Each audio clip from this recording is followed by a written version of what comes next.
C'est l'heure des informations sur la télévision de la famille. Nous sommes ravis de vous retrouver en ce dernier jour de la semaine. Ce vendredi 27 décembre 2019 est célébré en différé au Burkina Faso la 24e journée internationale de la tolérance. Et pour cette année, ce sont les locaux de la Fédération des Églises et Missions évangéliques du Burkina qui a accueilli la cérémonie et en vue la participation des différentes associations interreligieuses et coutumières du pays. Et puis l'Alliance biblique a initié ce vendredi une conférence publique en faveur des personnes vivant avec un handicap sur les alternatives pour répondre à leurs besoins spécifiques, surtout dans ce contexte d'insécurité que traverse le Burkina Faso. Mesdames, Mesdemoiselles, Messieurs, bonsoir. Merci de nous retrouver en ce jour. Le deuxième adjoint au maire de la commune de Ouagadougou a animé une conférence avec les journalistes sur les activités sportives organisées au cours de l'année 2019. Quel bilan la mairie tire-t-elle de l'ensemble des actions en vue de la promotion du développement du sport? Le maire Moustapha Semdé nous fait le point au micro de Odette Zongina. Vous savez qu'au Burkina, les moins de 17 ans, généralement, n'ont pas beaucoup de compétitions comme ça. Alors, quand on organise, soit c'est des phases allées, ou bien 2 matchs, et puis voilà. Donc, nous aussi, c'est notre façon de mettre ces jeunes-là en lumière, en valeur, pour se faire recruter par certains clubs qui ont des petites catégories, ou bien les centres de formation. Donc, vraiment, bon, l'intérêt, moi, je pense que l'intérêt, c'est à ce niveau, pour ne pas laisser les jeunes comme ça. Vous savez, quand ils sont là, il n'y a pas aucune activité, ça conduit souvent à des choses que nous-mêmes, on combat. Donc, vraiment, au niveau du comité d'organisation, la satisfaction est grande, et puis l'intérêt aussi, vraiment, réussi. Bon, et la cohésion sociale, je dirais oui. Je dirais oui parce que à partir du moment où vous organisez ces activités sportives-là, là où il y a différentes ethnies, différentes religions qui se moulent dans une activité et qu'au sortir de ces activités-là, il n'y a aucun incident, il y a une parfaite harmonie, l'entente, même langage, je pense qu'on a réussi. Nous, c'est notre manière, notre façon de marquer notre solidarité avec nos frères qui sont au front, à savoir les FDS. Qu'on a décidé de revoir la date de ces finales-là. Parce que si vous avez suivi le président du Faso, qui a demandé à toutes les institutions de célébrer toutes les fêtes-là dans la sobriété. Donc nous, on a décidé en toute liberté, responsabilité, d'accompagner nos FDS qui assurent nos sécurités et en reportant nos matchs à une date ultérieure. Je vous l'annonçais en titre, dans les locaux de la Fédération des Églises et Missions évangéliques du Burkina Faso, ce matin a eu lieu la cérémonie d'ouverture de la célébration de la 2e journée internationale de la tolérance. Autorités politiques, chefs coutumiers, responsables religieux et institutionnels ont répondu présent à cette commémoration. Voyons cela avec Jonas Tondé, Fabienne Sawadogo. La Journée internationale de la tolérance, célébrée chaque année à l'échelle mondiale, a été instituée en octobre 1995 par l'UNESCO. Et c'est dans cette lancée de la commémoration que s'est tenue ce matin au siège de la Fédération des Églises et Missions évangéliques du Burkina la cérémonie d'ouverture de la célébration de la 24e Journée internationale de la tolérance sous l'initiative de 4 associations militantes pour la tolérance religieuse, le bien vivre ensemble et la cohésion sociale. L'intérêt de l'activité réside dans le fait que tout ce que, en réalité, nous sommes en société, nous ne le sommes que par notre communauté avec autrui. Autrement dit, c'est dans l'interaction que nous avons avec notre prochain, avec nos semblables, avec autrui, que nous nous réalisons nous-mêmes. Nous avons besoin d'aimer. En retour, nous avons également besoin d'être aimés. Or, si effectivement, ça c'est un besoin propre à l'être humain, il s'ensuit que, en nous aimant nous-mêmes, il y a un certain nombre de choses qu'on est obligé quelque part de respecter, à savoir la différence, la spécificité, la particularité de celui qui est en face de nous. Dieu nous a créés différents, mais Dieu ne nous a pas créés pour que nous soyons en contradiction les uns avec les autres. Dans la société, on peut pratiquer la compétition, parce que la compétition fait avancer, mais on doit éviter la confrontation. Alors, et donc la confrontation, pour éviter la confrontation, il faut être tolérant. Ça ne veut pas dire qu'il faut accepter tout. Si nous prenons le cas, par exemple, des différentes pigmentations de la peau, on ne peut pas en vouloir à quelqu'un d'être plus foncé que l'autre. Ça, c'est la nature qui nous a légué cela. Ensuite, si ce sont des droits qui sont prescrits par la Constitution, la liberté de culte par exemple, la liberté d'opinion, la liberté du point de vue des croyances, eh bien, comme c'est prescrit, tant que ce n'est pas en contradiction avec les règles en vigueur au sein de la société, chacun doit effectivement défendre et pratiquer et promouvoir en réalité sa foi. Dans le souci de faire perdurer la cohésion sociale au Faso, 3 jours durant, les participants venant de divers horizons échangeront autour du thème choisi. La tolérance dans un pays pluriconfessionnel, multiethnique, opportunités et menaces, en vue de trouver des perspectives pour le maintien de la paix au Faso. Les 72 heures, en réalité, seront consacrées en fait, au débat. Vous savez que le Burkina est un pays où il y a beaucoup de groupes socio-ethniques.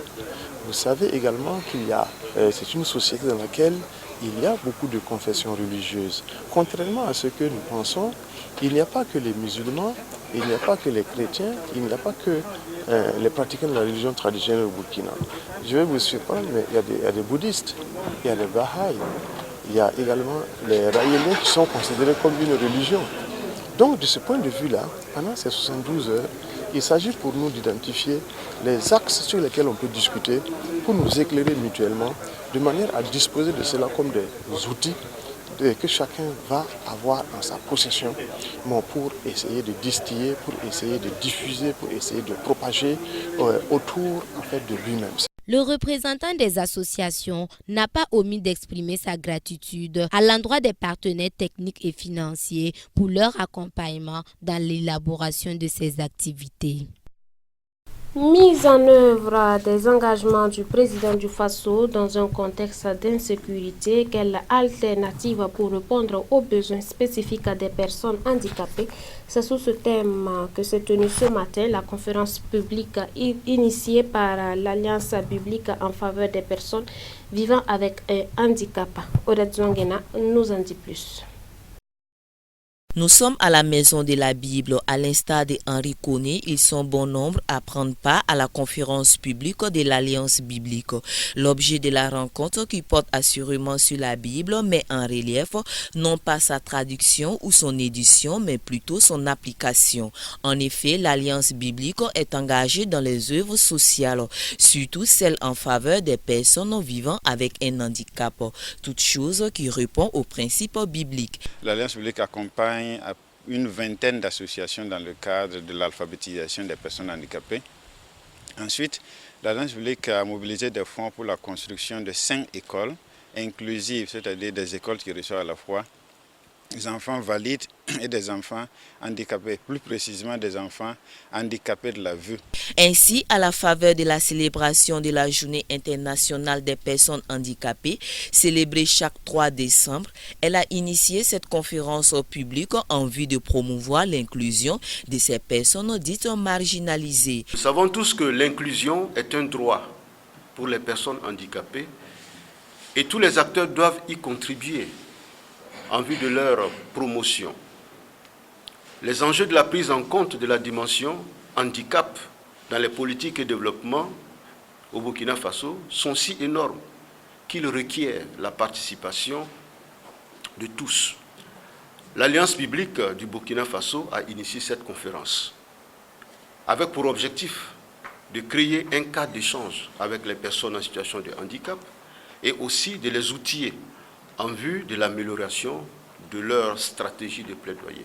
De nombreux efforts ont été consentis, notamment dans le cadre des remises de matériel de mobilité, de réalisation des 14 000 projets ou encore d'accès à certaines bourses. Cependant, il n'en demeure moins que de nombreux engagements restent à être mis en œuvre. Combien coûte une rampe d'accès? Un si modeste aménagement, dont l'absence est un facteur de marginalisation des personnes handicapées.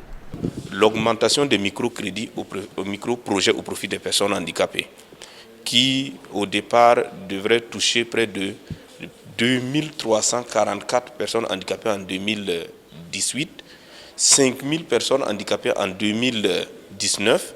Il n'y a que le programme de 2018 qui a été déjà respecté. Celui de 2019 n'est pas encore lancé. Ainsi, Henri Koné et Souleymane Ouedraogo auront la lourde tâche de décortiquer la thématique suivante: mise en œuvre des engagements du président du Faso dans un contexte d'insécurité. Quelle alternative pour répondre aux besoins spécifiques des personnes handicapées? Toujours dans le domaine religieux, l'Église des Assemblées de Dieu, Temple Beraka, a organisé la semaine écoulée une conférence publique sur 2 thèmes, à savoir le chrétien et la politique, le chrétien et l'entrepreneuriat. Nous y reviendrons dans nos prochaines éditions avec Moïse Kinda. Et toujours, nous restons avec Moïse Kinda pour un retour sur le lancement de la campagne de collection de fonds pour la télévision de la famille Canal Vinquera. Voyons cela dans cet élément. L'année 2020 se présente devant la télévision Canal Vimkoera et de la radio Lumière Vie et Développement comme l'année de tous les grands défis jamais rencontrés depuis sa création en 1994. Première télévision privée du Burkina Faso, elle est gérée depuis 2 décennies de cela par l'Église des Assemblées de Dieu du Burkina Faso, membre fondateur de la Fédération des Églises et Missions évangéliques FEME. Aujourd'hui, elle est à la croisée des chemins et l'Église des Assemblées de Dieu du Burkina Faso s'est mise debout en lançant une opération de vaste campagne de collecte de fonds en vue de relever les défis qui s'imposent. Et c'est le pasteur Wenkouni Emewia, président de la jeunesse des Assemblées de Dieu du Burkina Faso, qui a été désigné pour piloter cette opération de collecte de fonds au profit de CVK LVD. Initier des démarches. D'abord, nous avons eu des séances d'entretien avec le directeur de CVK, avec les responsables de CVK pour comprendre un peu le fonctionnement, la vision, les objectifs de la maison. Après cela, nous avons initié des tournées dans les régions au niveau des conseils, c'est-à-dire qu'au niveau des pasteurs. Si les pasteurs reçoivent l'information et qu'on comprenne la vision, la mobilisation des fidèles maintenant seront beaucoup plus aisée. Donc pour cela, nous avons déjà entamé des tournées, comme je l'ai dit. Et ce matin, nous sommes à la région de Boulomigou Sud. Bientôt, nous irons à Samba. Et nous avons déjà allé à Signorin et d'autres régions aussi.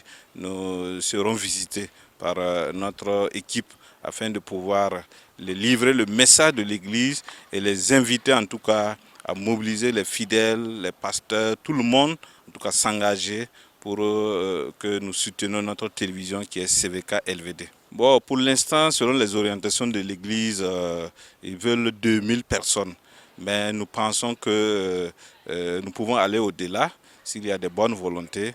L'Église nationale ne se limite pas à 2000 personnes, je pense. Et si nous avons le maximum de personnes derrière nous, nous allons pouvoir y arriver. Donc c'est juste, il faut toujours aller d'une base de quelque chose. C'est pour cela qu'on part de 2000, sinon on peut aller au-delà. À l'occasion de ce conseil régional de l'Église de l'Assemblée de Dieu de Boulmigo Nord, le président Nicolas Kabori lance un vibrant appel à tous les chrétiens de sa région. Tondaton kosa Boulmigo Sud Soloma, au pasteur Damba, obtient ba kombije, ninkien ba poyense pour bise, pour sarba rasamba, ton kotane Jésus-Christ souré. Tabsama wane kwayega beb sake labiki in yalse titona ziruna yeti assemblée du Dieu ka teman bumbu ton belerda menga la kitam to wenam ya pan kom soba la wenam kapam kom sobe ton kota neba ti president wiya han wati tan ken wendo ninga pour wala tikne ninga be sob yiki man bum ninga wenam sanda to tumda mana bale neba singa te tumda ti tarunda ti ton nan kamantu tumda ye la wakata me ti neba fa ton yigwa bala ritongo en son mkotam sol man neba fa gil kep to bi nora ye yama ye la sunra yemre abra wonem nan gesne la kila nebe bana kila neba gwa kana tonye la san gesu wenam la nyakab yama bala na tonwam. Désormais, des fiches de souscription peuvent être retirées au secrétariat de CVK-LVD ou auprès du pasteur Wenkoune Ouya Aimé qui souhaite réunir autour de la télévision et de la radio CVK-LVD 2000 personnes pour une contribution annuelle de 25 000 francs CFA et 200 églises ou associations pour une contribution annuelle de 400 000 francs CFA et en contrepartie, ces églises bénéficieront de 3 reportages, dont 2 grands reportages de toute activité confondue dans l'année. Dans l'actualité hors de chez nous, nous faisons un zoom sur la liberté de presse au Bénin. L'Union des professionnels des médias dénonce les interpellations de journalistes après l'interpellation du journaliste béninois Ignace Sessou vendredi dernier. En service dans un organe de presse privé en ligne, le journaliste béninois Ignace Sessou a été interpellé à son domicile par l'Office central de répression de la cybercriminalité vendredi 20 décembre 2019. Il lui a reproché d'avoir relayé et travesti sur un média social les propos du procureur de la République venu animer l'une des communications à l'occasion du forum Veriforce tenu à Cotonou. En conférence de presse lundi 23 décembre 2019, l'Union des professionnels des médias du Bénin, UPMB, a dénoncé la privation de liberté des journalistes et a plaidé pour sa libération. Cette situation, qui fait suite à plusieurs autres, interpelle doublement l'Union des professionnels des médias du Bénin sur les menaces qui planent sur les journalistes. Des journalistes sont privés d'emploi, d'autres interpellés dans le cadre de l'exercice de leurs fonctions. Il s'agit entre autres de la suspension jusqu'à nouvel ordre de la radio Soleil FM par la Haute Autorité de l'audiovisuel et de la communication et du procès devant la Cour de répression des infractions économiques et du terrorisme CRIET du journaliste économiste Casimir Pédjo. En exposant le professionnel des médias à la CRIET pour des délits de presse, le Bénin amorce un recul historique qu'il convient dès à présent de corriger. Association professionnelle à caractère syndical, l'UPMB en appelle à la conscience professionnelle des acteurs des médias face aux menaces auxquelles est confrontée la profession. De vives inquiétudes sont émises sur l'application de la loi portant code du numérique sur les journalistes au cours de l'exécution de leurs tâches professionnelles depuis sa promulgation le 20 avril 2018. Nous parlons alimentation dans cette édition. Au Zimbabwe, le gouvernement prend des mesures contre l'insécurité alimentaire. 133 millions de dollars américains seront dédiés à la subvention de la production du maïs en 2020. Pour affronter la menace d'insécurité alimentaire qui pèse sur le pays, le gouvernement du Zimbabwe compte injecter en 2020 133 millions de dollars américains dans la subvention du maïs, principale denrée de base du pays. Selon les prévisions, la production de la céréale devrait chuter de 54% entre 2019 et 2020. Pour l'instant, l'État essaye de reprendre, de subsidier, mais ce n'est pas vraiment le vrai modèle, le modèle qui méritait. Parce que le modèle qui méritait, vu l'histoire du pays, vu la sensibilité politique, c'était plutôt le secteur privé qui devrait prendre le devant pour investir dans l'agriculture. Parce que l'agriculture zimbabwéenne a toujours témoigné son efficacité. On sait très bien, il y a eu une quinzaine d'années, la valeur des exportations des produits agricoles du Zimbabwe était meilleure de toute la région. Cet appui financier pourrait être étendu à d'autres denrées d'après le ministère des Finances, comme le blé par exemple, dont la production a été annoncée en chute de plus de 62%. L'exécutif a décidé de maintenir les subventions céréalières pour faciliter l'accès des populations aux produits de première nécessité. Il y a pas mal de gens qui immigrent vers l'Afrique du Sud parce qu'ils n'ont pas accès aux produits alimentaires. On connaît l'afflux des Zimbabwéens qui vont en Afrique du Sud, qui vont en Zambie. Selon les estimations des Nations Unies, plus de 5 millions de personnes sont en situation d'insécurité alimentaire du fait de la sécheresse. Pour y faire face, il faudrait mobiliser 464 millions de dollars jusqu'en avril 2020. C'est la fin de la semaine et comme toute fin de semaine, nous méditons un passage biblique avant de refermer notre édition. Jusqu'ici, l'Éternel nous a secourus. 1 Samuel 7, le verset 12. Nous le disons comme le peuple d'Israël. Tout au long de cette année 2019, nous avons connu joie et peine, maladie et santé, des hauts et des bas, des échecs mais aussi des victoires. Et jusqu'ici, nous disons que l'Éternel nous a secourus, car grande est la fidélité de Dieu, jour après jour. Il met à notre disposition une nouvelle compassion. Il comble tous nos besoins par sa bonne main et il nous protège par le sang de son Fils Jésus. Grande est la fidélité de Dieu pour nous, jour après jour.